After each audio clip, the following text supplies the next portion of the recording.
Good evening, students. How are you? Fine. Nice.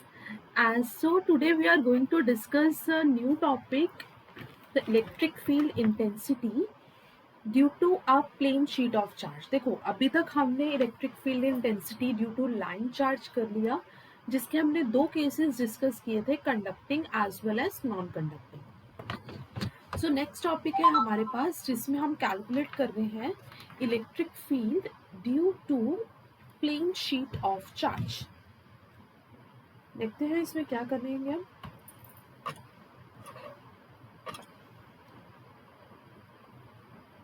You have to find the electric field due to a plane sheet of charge. अब हमारे पास एक sheet है जिसका कुछ area है हमारे पास ए, और उस शीट के ऊपर यूनिफॉर्मली चार्ज डिस्ट्रीब्यूट है, राइट। तो सबसे पहले हमारा टास्क होता है कि हमें उसके लिए गॉसियन सरफेस ड्रॉ करना होता है। फिर उस गॉसियन सरफेस के अक्रॉस हम इलेक्ट्रिक फ्लक्स कैलकुलेट करते हैं, net electric flux. And net electric flux according to Gauss law is equals to that E dot ds is equals to Q by epsilon naught, charge enclosed divided by epsilon naught। तो देखो हमारे पास क्या है, यहाँ पे है मेरे पास एक प्लेन शीट ऑफ चार्ज। अब इस प्लेन शीट ऑफ चार्ज पे मेरे पास चार्ज डिस्ट्रीब्यूट है, that is positive. So positive charge uniformly मेरे पास क्या है, डिस्ट्रीब्यूट। सो अब अगर मैं इसके across symmetry Gaussian surface draw करूं, सो ये होगा मेरे पास इसका गॉसियन सरफेस। देखो, दो चीजें याद रखनी है। लाइन चार्ज है जो हमने प्रीवियस क्लासेस में पढ़ा था। लाइन चार्ज के क्रॉस जो गॉसियन सरफेस था वो हमारे पास क्या था, सिलेंड्रिकल। सेम यहाँ पे अगर मेरे पास प्लेन शीट ऑफ चार्ज है तो उसके अक्रॉस भी जो गॉसियन सरफेस हम ड्रॉ करेंगे वो भी हमारे पास क्या होगा, सिलेंड्रिकल। सो यहाँ पे देखो मेरे पास एक सिलेंड्रिकल सरफेस है, लाइक दिस। अब इस सिलेंड्रिकल सरफेस के क्रॉस हम अपना इलेक्ट्रिक फ्लक्स कैलकुलेट करेंगे।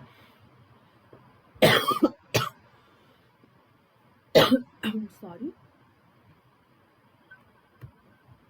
सो अब स्टूडेंट्स, मेरे पास एक ये सरफेस है। लेट सपोज अगर मैं इस सरफेस का एक स्मॉल एलिमेंटल एरिया भी ले लूं, तो ये पॉजिटिव चार्ज है। पॉजिटिव चार्ज से इलेक्ट्रिक फील्ड लाइंस जो होंगी वो बाहर की तरफ होंगी, लाइक दिस, राइट। और एरिया वेक्टर हम परपेंडिकुलरली आउटवर्ड लेते हैं, दैट इज डी। सो इन दोनों में एंगल मेरे पास कितना हो गया, ई डॉट डी ए में एंगल मेरे पास कितना आ गया, 0 डिग्री। ठीक। अब हम एक यहाँ पे सरफेस ले लेते हैं। देखो हम क्या करते हैं ना, जो भी हमारा गॉसियन सरफेस हम ड्रॉ कर रहे हैं उसके जो पॉसिबल केसेस हो सकते हैं उसके अक्रॉस मैं सिर्फ electric flux E dot d S check कर लूंगी कि उसमें एंगल कितना है basically.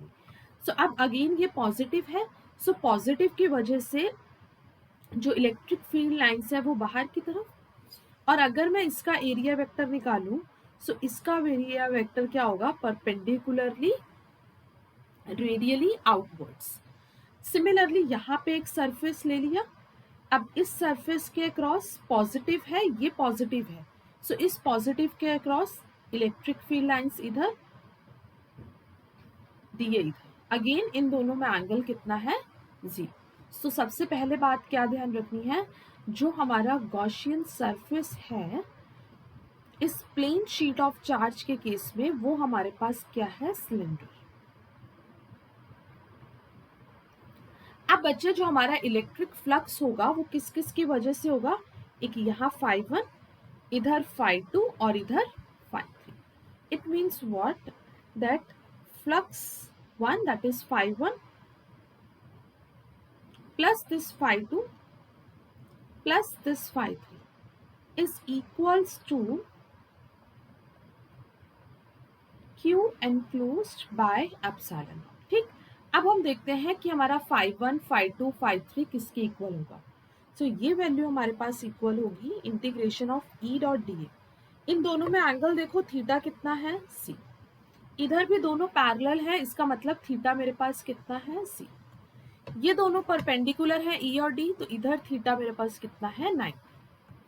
So E dot D A cos 0 plus phi 2 integration of E dot D A cos 90 plus integration of E dot D A, इन दोनों में angle भी कितना हो गया, 0। So that is equals to Q enclosed by epsilon, Q enclosed divided by epsilon. So अब cos 90 मेरे पास 0 होता है, तो ये वाली टर्म तो हो गई 0। cos 0 क्या होता है, 1, और यहाँ पे भी cos 0 क्या है, 1। So it will be equals to 2e integration of d A, क्योंकि ई मेरे पास इलेक्ट्रिक फील्ड लाइंस क्या रहेंगी, constant. So 2e integration of this d A and it is equals to Q enclosed by epsilon naught. अब हमें एक बात पता है, कॉन्सेप्ट किसका, सरफेस चार्ज डेंसिटी। अगर मैं सरफेस चार्ज डेंसिटी की बात करूं तो वो होता है सिग्मा। सो सिग्मा किसके इक्वल होता है, चार्ज पर यूनिट एरिया। सो यहां से मेरे पास क्यू एनक्लोज्ड किसके इक्वल आ जाएगा, sigma into area. So charge is basically sigma into area. मैं यहाँ सरफेस चार्ज डेंसिटी की यूज कर रही हूँ। याद करो कि पिछले जो लाइन चार्ज का केस था वहां पे हम लीनियर चार्ज डेंसिटी यूज करते थे। क्यों, क्योंकि लीनियर चार्ज डेंसिटी में हम देखते थे कि charge is uniformly distributed along its length, तो इसीलिए हम लीनियर चार्ज डेंसिटी को यूज करते थे। यहाँ पे मेरे पास क्या है, charge is uniformly distributed along a area, along an area that is sheet. इसीलिए मैं जो यूज कर रही हूँ वो कर रही हूँ surface charge density use. Fine. So यहाँ पे हो जाएगा sigma A divided by epsilon. तो ये आ गया 2e integration of this is a, so that is equals to sigma a by epsilon। यहाँ a से a कैंसिल हो गया, तो इलेक्ट्रिक फील्ड लाइन मेरे पास क्या आ गई, sigma by 2 epsilon. So this is the formula to find out the electric field due to a plane sheet of charge। I hope ये सबको क्लियर होगा। सो इससे रिलेटेड देखो एक क्वेश्चन करके देखते हैं कि क्या समझ आ रहा है कि हमें इसे अप्लाई किस तरीके से करना है। Now the question is,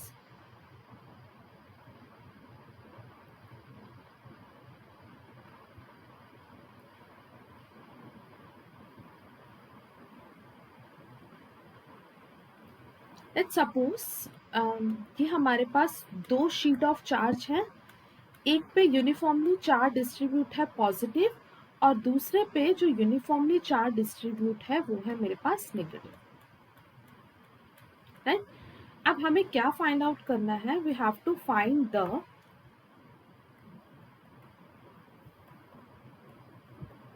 resultant field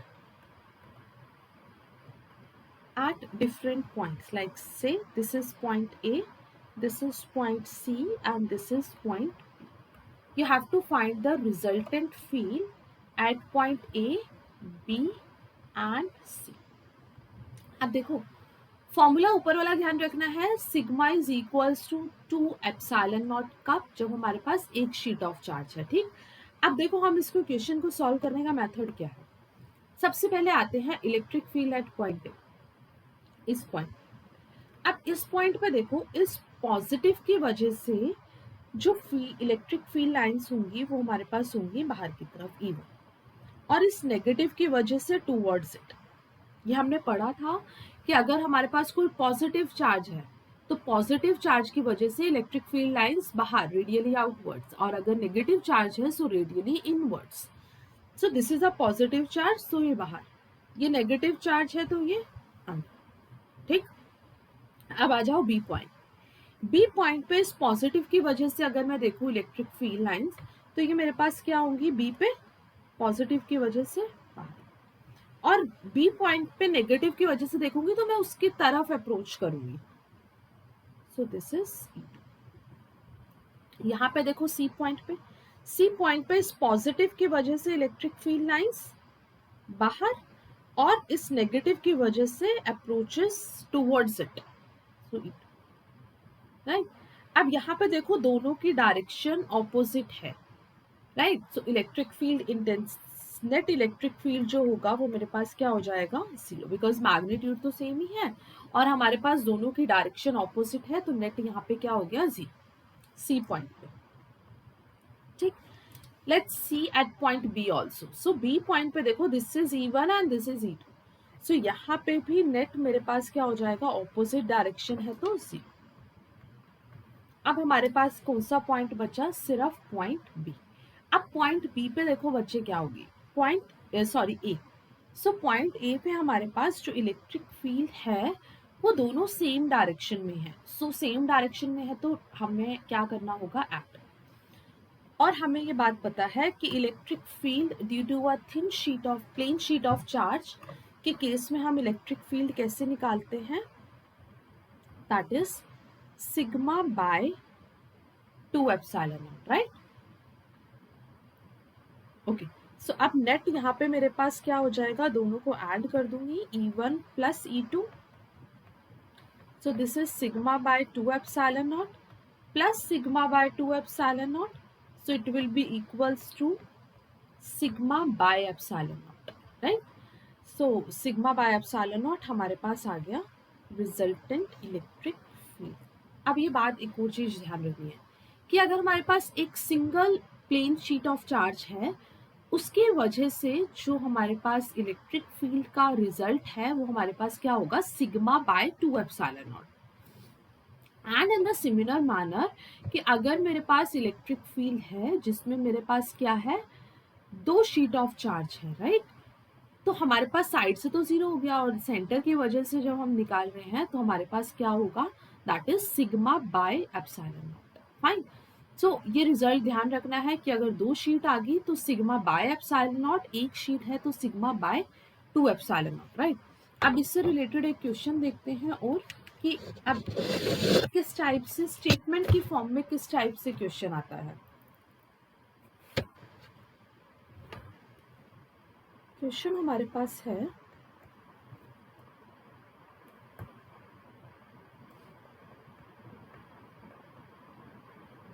to large thin metal plates are parallel and close to each other.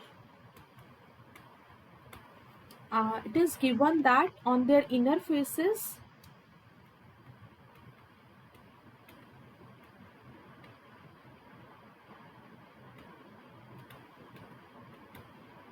the plates have surface charge density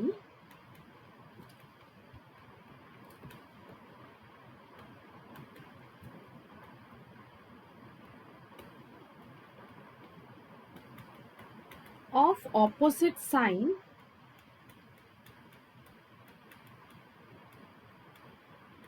and of magnitude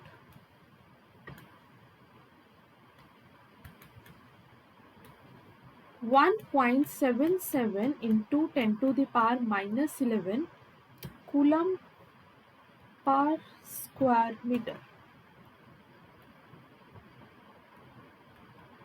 What is the electric field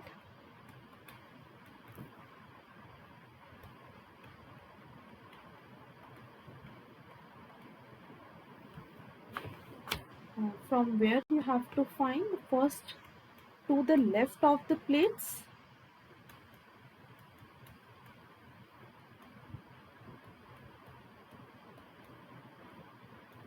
and the second is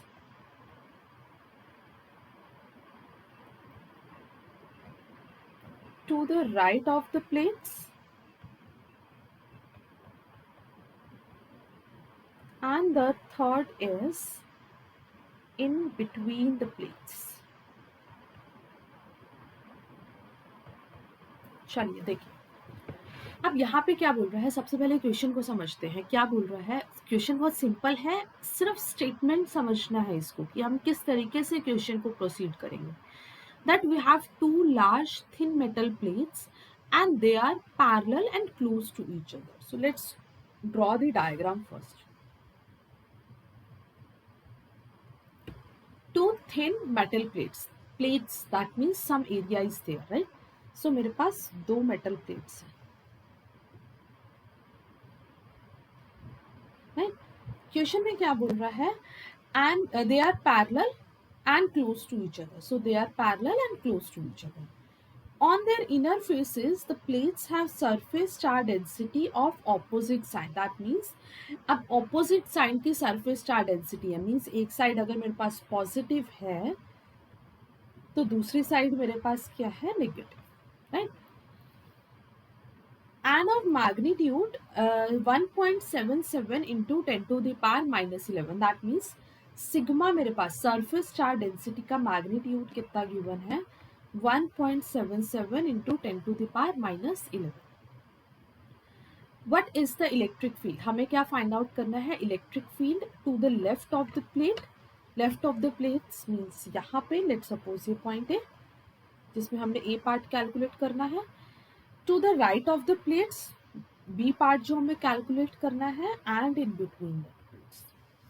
अभी मैंने तुम्हें बताया कि positive की वजह से और negative दोनों ऑपोजिट साइन है ना. तो पॉजिटिव की वजह से यहाँ पे एक इलेक्ट्रिक फील्ड E1 और इस नेगेटिव की वजह से यहाँ. So to the left of the plates means this is the left of the plates, plate के लेफ्ट साइड. सो दोनों की डायरेक्शन ऑपोजिट है, right? So field due to both the plates will be equal and opposite. So यहाँ पे electric field net मेरे पास क्या हो जाएगा, C. सो इसका आंसर तो मेरे पास आ गया C. सेम पहले वाला केस है, बस डिफरेंस ये है कि वहां पे मैंने मैग्नीट्यूड की वैल्यू नहीं गिवन थी और सिर्फ डायग्राम बना दिया था. उसके अलावा सब बिल्कुल सेम है. अब बी पॉइंट पे देखते हैं. अब बी पॉइंट पे ये पॉजिटिव की वजह से यहाँ और नेगेटिव की वजह से यहाँ. Let's suppose this is E1 and this is E2. So to the right of the plates, अब प्लेट्स की जो राइट साइड की बात करूं तो यहाँ पे मेरे पास क्या है, this is right of plates. तो अगेन यहाँ पे भी नेट क्या हो जाएगा, C, राइट? और इन बिटवीन द प्लेट्स, ये मैंने अभी फॉर्मूला बताया कि इन बिटवीन द प्लेट्स दोनों की डायरेक्शन सेम होगी, ऐड हो जाएगा. So net at point C is equals to this sigma by epsilon. So sigma हमारे पास कितना गिवन है, 1.77 into 10 to the power minus 11 divided by epsilon naught, that is 8.85 into 10 to the power minus 12. सो इसको solve करेंगे तो हमारे पास answer आ जाएगा 2 Newton पर कूलम. सो हमारे पास इसका आंसर क्या आ गया, 2 न्यूटन पर कूलम. सो कॉन्सेप्ट बिल्कुल सिंपल था, बस हमें अप्लाई करना आना चाहिए कि हम इसको किस वे से अप्लाई करेंगे, क्वेश्चन को अप्रोच किस वे से करेंगे. फाइन.